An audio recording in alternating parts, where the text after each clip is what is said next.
Hello everybody. This channel was originally about books and publishing. It's now broader, more eclectic.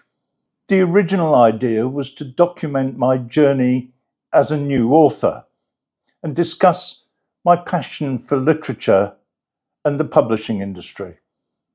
I've got 3 books on Amazon now.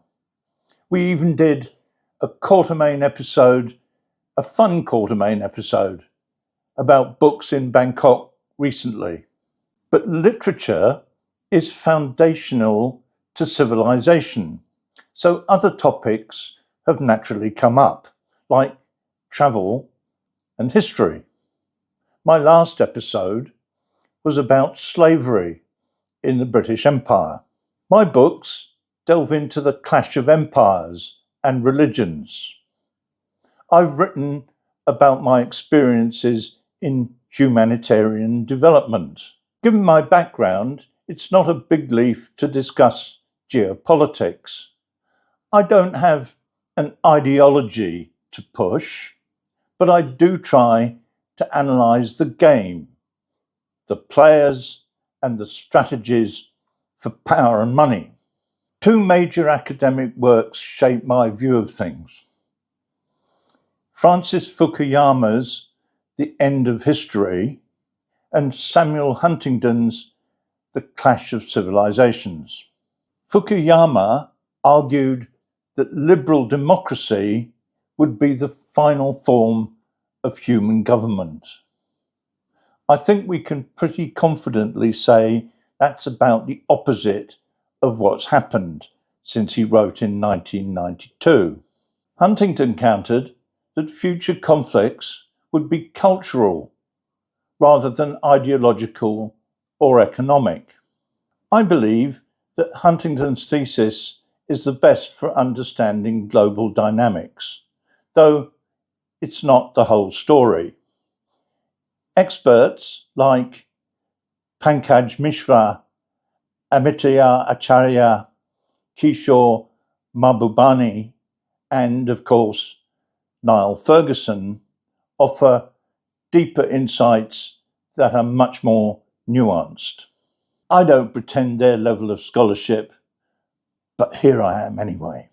I have the advantage of having been at the coalface, or in the trenches, for the 40 years of my career, and a lot of that has been spent in the conflict zones.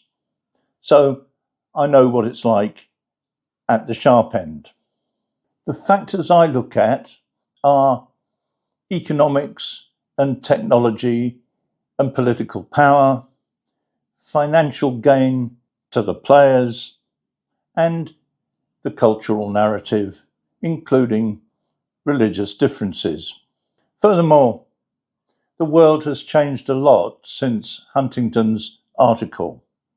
We've seen the rise of new powers like China and India, increased global interconnectedness and transnational challenges like climate change and the pandemic and cyber threats. People ask, where is all this going? So I plan to explore each of the subjects, each of the aspects in future episodes. But here's my framework for doing so. The fiction of liberal democracy, especially forced on us by a vocal and energetic woke minority that dominates the media, has led to a widespread collapse of traditional Western values, often described as Christian values. By the way, I was brought up a Christian, but live as a kind of secular Buddhist. I'm most definitely not pushing an evangelical message, just noting that if you destroy an established set of values, something else may fill the gap, and that might not be what you bargained for. I have 3 planks in my platform. 1. The rise of the West. Western civilization is a relatively new phenomenon. Angus Maddison, is known for his estimates of GDP that go back to the year 1 AD, the first century.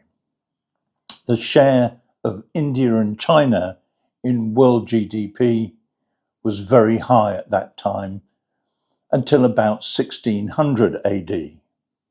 In the first century AD, China and India contributed about half of world GDP.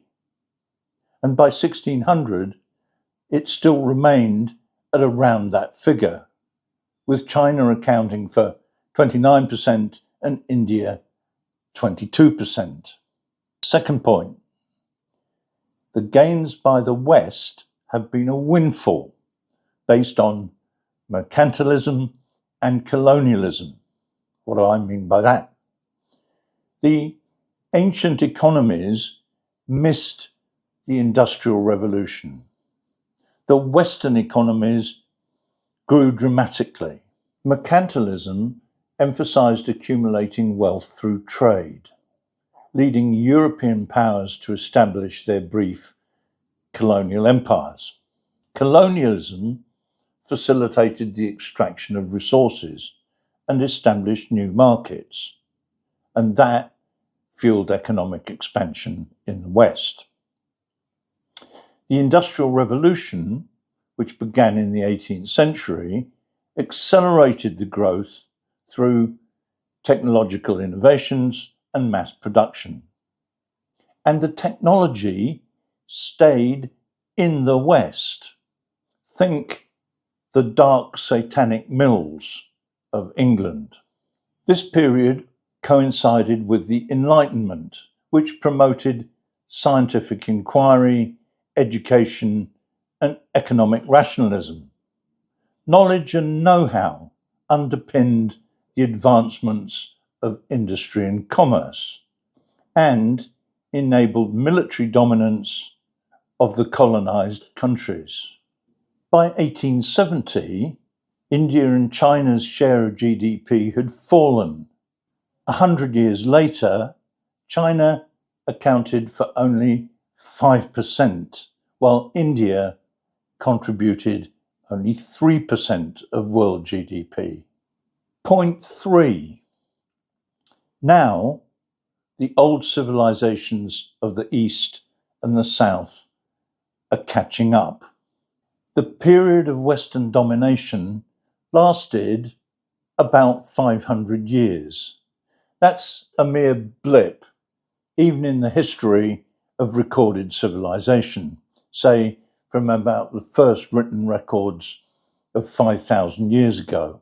The older civilizations had lasted millennia, based on social structures and hierarchies that for just a fleeting moment were disrupted by the West, but ultimately proved to be more suited to the human condition.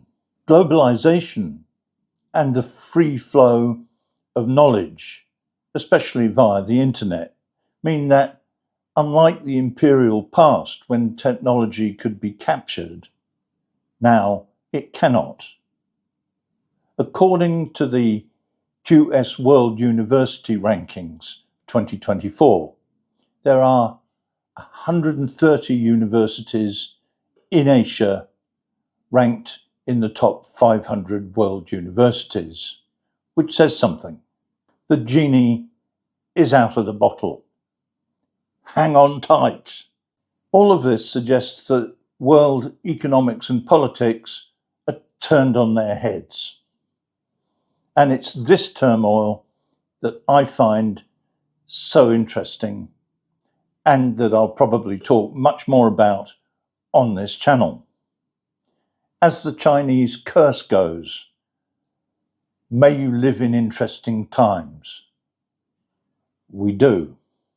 I've tried to establish a framework for looking at the dynamics of world events. It's not ideological.